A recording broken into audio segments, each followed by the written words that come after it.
Hello नमस्कार दोस्तों, रामा ज्ञानशाला YouTube परिवार में आपका हार्दिक स्वागत है। दोस्तों आज हम एक ऐसी सीरीज़ शुरू करने जा रहे हैं जिसमें एसएससी की पुरानी परीक्षाओं में जितने भी पेपर आए हैं उनमें सामान्य ज्ञान के पार्ट का टोटल एनालिसिस करेंगे। जितने 25 क्वेश्चन आए हैं सभी क्वेश्चन का पर क्वेश्चन का आंसर देखेंगे और उससे आगे पीछे जो क्वेश्चन हो सकते हैं उनका भी अपन परीक्षण करेंगे। तो दोस्तों शुरू करते हैं।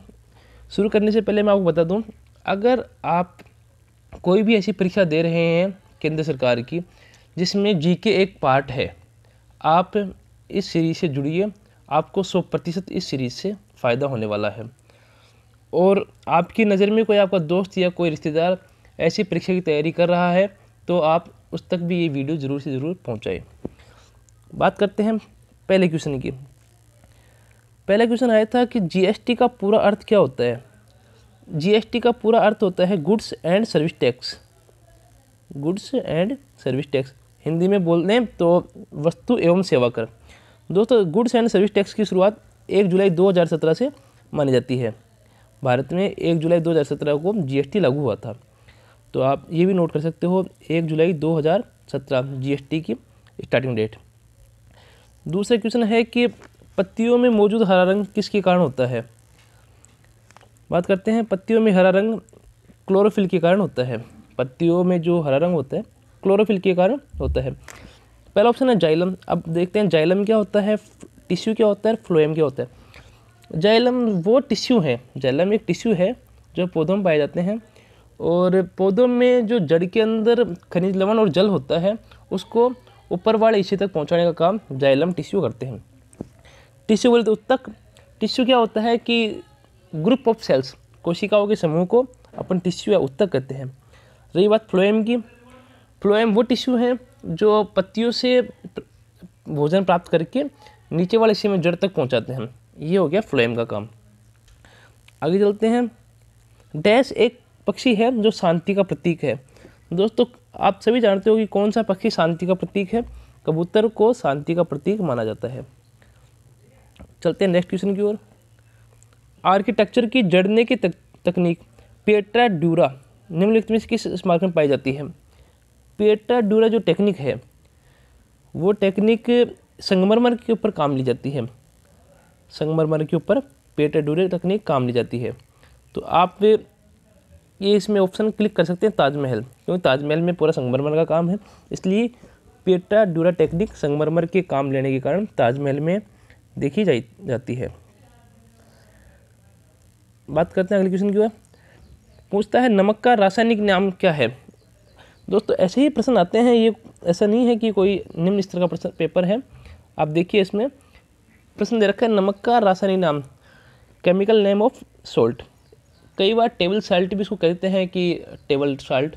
तो नमक का रासायनिक नाम होता है सोडियम क्लोराइड, NaCl। ठीक है, ये तो हो गया नमक का, सोडियम क्लोराइड। अब बात करते हैं अगले जो ऑप्शन दे रखे हैं, क्या है सोडियम कार्बोनेट। सोडियम कार्बोनेट होता है Na2CO3 10H2O। सोडियम कार्बोनेट जो धोने का सोडा होता है अपने, उसको सोडियम कार्बोनेट कहते हैं। इसका सूत्र आप नोट कर लीजिए, सेकेंड, Na2CO3, इसमें 10 जो पार्टिकल होते हैं H2O के। ये सोडियम कार्बोनेट का फॉर्मूला हो गया केमिकल। अब बात करें सोडियम हाइड्रोजन कार्बोनेट। दोस्तों सोडियम हाइड्रोजन कार्बोनेट का फॉर्मूला होता है NaHCO3, जिसको अपन सोडियम हाइड्रोजन कार्बोनेट या सोडियम बाइकार्बोनेट भी बोल देते हैं। फॉर्मूला इसका हो जाएगा NaHCO3। यह फॉर्मूला आप नोट कर सकते हो सोडियम हाइड्रोजन कार्बोनेट के लिए, जिसको अपन बेकिंग सोडा बोलते हैं। खाने का जो सोडा होता है वो सोडियम हाइड्रोजन कार्बोनेट होता है। अगला है हाइड्रोजन क्लोराइड। तो इसको हाइड्रोक्लोरिक अम्ल आप नोट कर सकते हो, जिसका फॉर्मूला HCl होता है, हाइड्रोक्लोरिक अम्ल। आगे चलते हैं अगली स्लाइड पे। ये 5 क्वेश्चन हो गए हैं अपने। अगली स्लाइड में पहला क्वेश्चन दे रखा है कि लावणी कौन से राज्य का लोक नृत्य है। लावणी कौन से राज्य का लोक नृत्य है। ऑप्शन दिया है राजस्थान, बिहार, गुजरात और महाराष्ट्र। दोस्तों लावणी जो लोक नृत्य है वो महाराष्ट्र का लोक नृत्य है। गुजरात की बात करें, आप सभी जानते हो गरबा जो है गुजरात का लोक नृत्य है। बिहार की बात करें, बिहार का लोक नृत्य जात्रा लोक नृत्य आप नोट कर लीजिए। और राजस्थान के लिए घूमर लोक नृत्य एक बार नोट कर लीजिए। सिर्फ यही नहीं है, लोक नृत्य और भी हैं, लेकिन अपन एक बार के लिए एक एक लोक नृत्य नोट कर लेते हैं। गुजरात के लिए आप गरबा नोट कर लीजिए, गरबा। बिहार के लिए आपको बताया जात्रा नोट कर लो, और राजस्थान के लिए आप घूमर नोट कर सकते हो। चलते हैं अगले क्वेश्चन की ओर। कहा है कि पुस्तक इंडिया 2020 के लेखक कौन है। पुस्तक इंडिया 2020 ये वैसे तो करंट अफेयर्स का क्वेश्चन था उस टाइम के लिए, लेकिन अपन फिर भी याद रख सकते हैं कि डॉक्टर APJ अब्दुल कलाम साहब, जो भारत के पूर्व राष्ट्रपति रहे हैं, महान वैज्ञानिक हैं, उन्होंने ये पुस्तक लिखी थी, पुस्तक इंडिया 2020। चलते अगले क्वेश्चन की ओर। कहा है कि तमिलनाडु की प्रख्यात शास्त्रीय नृत्य शैली कौन सी है। अब इस प्रश्न में अपन टोटल पोस्टमार्टम करने वाले हैं शास्त्रीय नृत्य का। दोस्तों क्लासिकल डांस का क्वेश्चन हर एग्ज़ाम में कभी न कभी पूछ लिया जाता है। अगर आप 10 एग्ज़ाम दोगे, 10 में से एक एग्ज़ाम में ये प्रश्न अनिवार्य रूप से पूछा ही जाता है शास्त्रीय लोक नृत्य का। दोस्तों मैं आपको बता दूं, भारत में 8 शास्त्रीय नृत्य अभी घोषित किए गए हैं।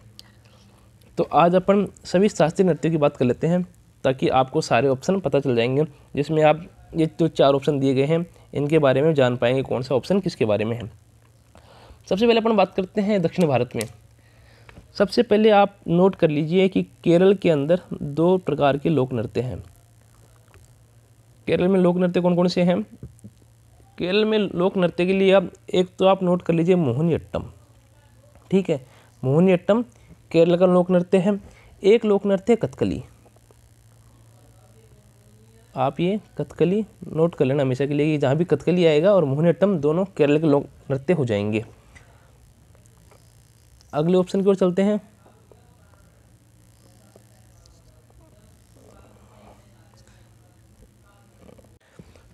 अगली बात चलते हैं आंध्र प्रदेश। दोस्तों आंध्र प्रदेश का लोक नृत्य है कुचिपुड़ी। आंध्र प्रदेश के लिए आप कुचिपुड़ी लोक नृत्य नोट कर लीजिए, इसमें ऑप्शन दिया है सेकंड नंबर में। 2 अपन ने देख लिए, मोहिनीअट्टम और कथकली केरल की हो गई। तीसरा है कुचिपुड़ी जो आंध्र प्रदेश का लोक नृत्य हो गया। चौथा अगर अपन देखें लोक नृत्य तो आप भरतनाट्यम नोट कर लीजिए, ये तमिलनाडु का लोक नृत्य है। भरतनाट्यम तमिलनाडु का लोक नृत्य हो गया। 4 हो गए। उसके अलावा आप नोट कर लीजिए आंध्र प्रदेश का। आंध्र प्रदेश का अपन नहीं कर लिया। प्रश्न में दिया है कि तमिलनाडु की प्रख्यात शास्त्रीय नृत्य शैली कौन सी है। तमिलनाडु की शास्त्रीय नृत्य शैली भरतनाट्यम तमिलनाडु की शास्त्रीय नृत्य शैली है। कुचिपुड़ी की बात करें, कुचिपुड़ी आंध्र प्रदेश की नृत्य शैली है। कथक है जो अपने नॉर्थ इंडिया की है, और मोहिनीअट्टम केरल की लोक नृत्य शैली है। जी हाँ, आप इनको नोट कर लीजिए। वापस बता देता हूँ, भरतनाट्यम की अपन बात करें तो भरतनाट्यम के लिए आप तमिलनाडु नोट कर लीजिए। कुचिपुड़ी के लिए मैंने बताया आपको आंध्र प्रदेश नोट कर लीजिए। कथक के लिए आप यूपी नोट कर लीजिए, नॉर्थ इंडिया की है वैसे ये शैली पूरी। और मोहिनीअट्टम के लिए आप केरल नोट कर सकते हैं। ठीक है, चलते हैं अगले क्वेश्चन की ओर। कहा है इंग्लिश चैनल तैरकर पार करने वाली भारत की पहली महिला कौन है। इंग्लिश चैनल को सबसे पहले भारतीय महिला जिसने तैरकर पार किया है उनका नाम है आरती शाह। शिखा टंडन और शिवानी कटारिया भी दोनों स्विमर हैं। सानिया मिर्जा को आप जानते हो, टेनिस प्लेयर हैं इंडिया की। कहा है नर्मदा नदी मध्य प्रदेश से निकलती है, कौन सी पहाड़ी से निकलती है। अब बात कर लेते हैं अमरकंटक की जो पहाड़ियाँ हैं उसमें से नर्मदा नदी निकलती है। इसके अलावा 2 नदियाँ और निकलती हैं अमरकंटक की पहाड़ियों से। एक का नाम है जोहिला और दूसरे का आप नाम नोट कर सकते हो सोन नदी। अमरकंटक की पहाड़ियों से 3 नदियाँ निकलती हैं, नर्मदा ये हो गया, दूसरा जोहिला और तीसरा सोन। ये 3 नदियाँ अमरकंटक की पहाड़ियों से निकलती हैं। अगली स्लाइड पे चलते हैं। कहा है कि भारतीय अर्थव्यवस्था का प्राथमिक क्षेत्र है। भारतीय अर्थव्यवस्था को 3 क्षेत्रों में बांटा गया है, प्राथमिक, द्वितीयक और तृतीयक।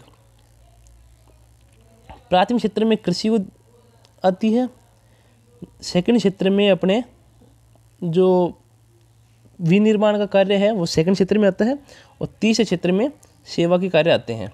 तो पूछा है भारतीय अर्थव्यवस्था का प्राथमिक क्षेत्र, प्राथमिक में कृषि, आप नोट कर दीजिए। 2 और आप समझ चुके हैं।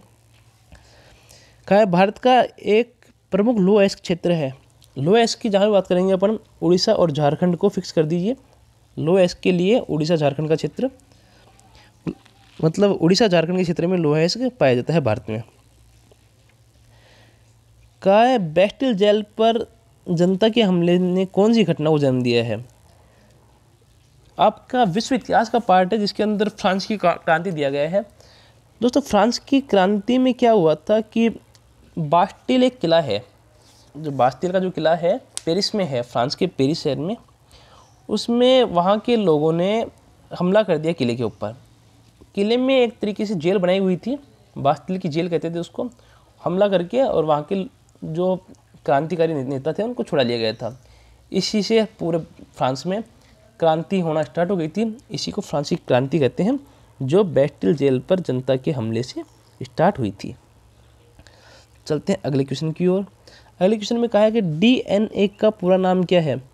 बात करते हैं, DNA का पूरा नाम होता है डीऑक्सीराइबो न्यूक्लिक एसिड। आप सभी जानते हैं, ऑप्शन 3 में क्लियर लिखा हुआ है डीऑक्सीराइबो न्यूक्लिक एसिड DNA का पूरा नाम होता है। RNA का पूरा नाम आप कमेंट सेक्शन में जरूर बताएंगे। अगले क्वेश्चन की ओर चलते हैं कि निम्नलिखित में से कौन से स्थल पर 1920 में भारतीय राष्ट्रीय कांग्रेस की बैठक हुई थी।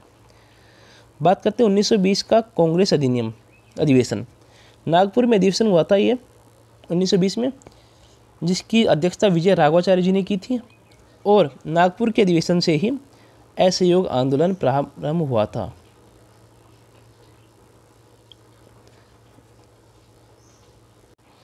अगले प्रश्न में कहा है कि किसको लाइट ऑफ एशिया के नाम से जाना जाता है, एशिया की ज्योति के नाम से जाना जाता है। महात्मा बुद्ध को।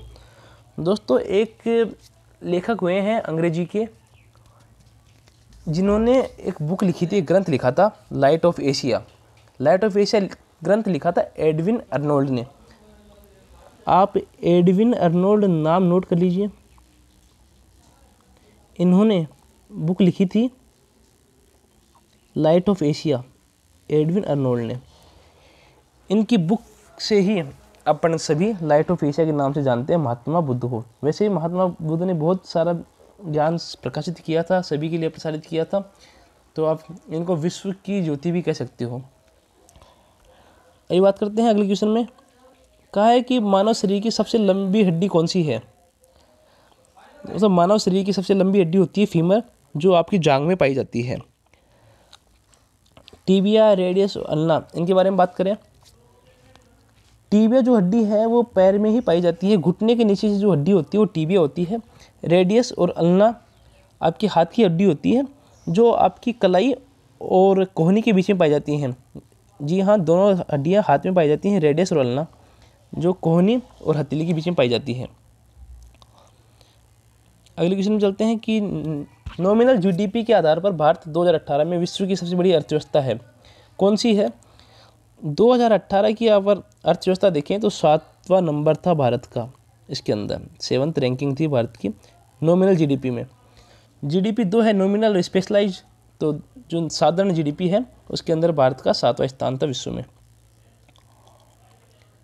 कहता है कि श्रीलंका में गृह युद्ध कब समाप्त हुआ।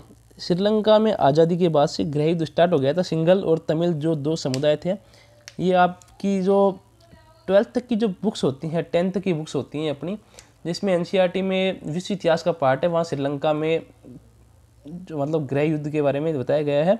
श्रीलंका में गृह युद्ध शुरू हुआ था 1983 से, आप नोट कर लीजिए 1983 से श्रीलंका में गृह युद्ध प्रारंभ हो गया था, और 2009 में जाके गृह युद्ध समाप्त हुआ था। सरकार ने लिट्ठे के ऊपर विजय प्राप्त कर ली थी। लिट्ठे जो एक क्रांतिकारी समूह है, उनका पूरी तरीके से दमन कर दिया था। आप डेट नोट कर सकते हैं, 18 मई 2009 के दिन श्रीलंका में गृह युद्ध की समाप्ति की घोषणा हो गई थी। चलते अगले क्वेश्चन की ओर। क्या है, निम्न में से कौन सा अंतःस्रावी तंत्र का हिस्सा नहीं है? ग्रंथियाँ अपने दो प्रकार की होती है, अंतःस्रावी, बाह्यस्रावी। तो आप इसमें से सिंपल सा ऑप्शन देख सकते हैं कि थाइमस अंतःस्रावी ग्रंथि है, पीनियल अंतःस्रावी ग्रंथि है, एड्रिनल अंतःस्रावी ग्रंथि है। अपनी जो लार ग्रंथि है दोस्तों, जो श्वेत ग्रंथि होती हैं वो भी लार ग्रंथि होती हैं, स्तन ग्रंथि होती हैं, जो श्वेत ग्रंथि है वो भी बाह्यस्रावी ग्रंथि होती हैं, लार ग्रंथि है वो बाह्यस्रावी ग्रंथि होती हैं, स्तन ग्रंथि है ये सारी बाह्यस्रावी ग्रंथियाँ होती हैं। चलते हैं अगले क्वेश्चन की ओर। अगले प्रश्न में कहा है, भारत देश का कौन सा छोटा राज्य सबसे छोटा राज्य है? सबसे छोटा राज्य अब ये पूछ रहा है किस आधार पर? दोस्तों, दो आधार पर अपन छोटे बड़े राज्यों की कैलकुलेशन करते हैं। एक होता है अपनी जनसंख्या के आधार पर, दूसरा क्षेत्रफल के आधार पर। सबसे छोटा राज्य क्षेत्रफल के आधार पर गोवा है और जनसंख्या के आधार पर सबसे छोटा राज्य अपना सिक्किम हो जाएगा। सबसे बड़ा राज्य क्षेत्रफल के आधार पर राजस्थान है, 3,42,239 वर्ग किलोमीटर उसका क्षेत्रफल है।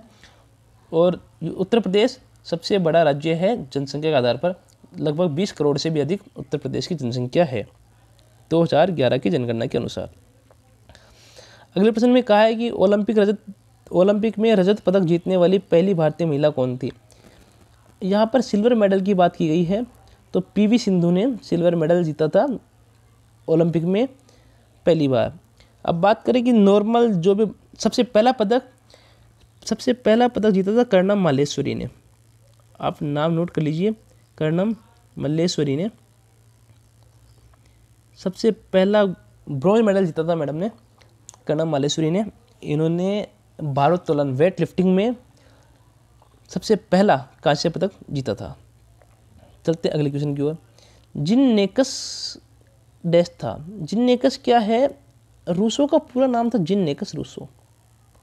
अगर पूछ लेता कि रूसो क्या था तो आप समझते थे रूसो एक चिंतक थे, ठीक है। अब पूछा जिन्नेकस क्या था तो अपन को सोचना पड़ेगा जिन्नेकस है कौन ये। दोस्तों, रूसो का ही पूरा नाम जिन्नेकस रूसो था। सभी जानते हैं वो एक फिलोसोफर थे, चिंतक थे। प्रश्न में पूछा है कि भारतीय जनतंत्र के संदर्भ में कौन सा कथन सही है? बात करते हैं। पहला ऑप्शन है कि वित्तीय आपातकाल के किस्सों में लोगों को देश पर कब्जा कर लेने का अधिकार देता है। क्या भारत का राजतंत्र लोगों को अधिकार देता है कि ये जब इमरजेंसी लगी हो, फाइनल से इमरजेंसी हो, तब आप देश पर कब्जा कर लो? नहीं। लोगों को तीर्थ यात्रा के लिए कोई टैक्स देना पड़ता है स्पेशल? नहीं देना पड़ता। लोगों को अपने प्रतिनिधियों को चुनने की अनुमति देता है? बिल्कुल, लोकतंत्र की यही तो खूबसूरती है कि आप अपने प्रतिनिधियों को चुन सकते हो।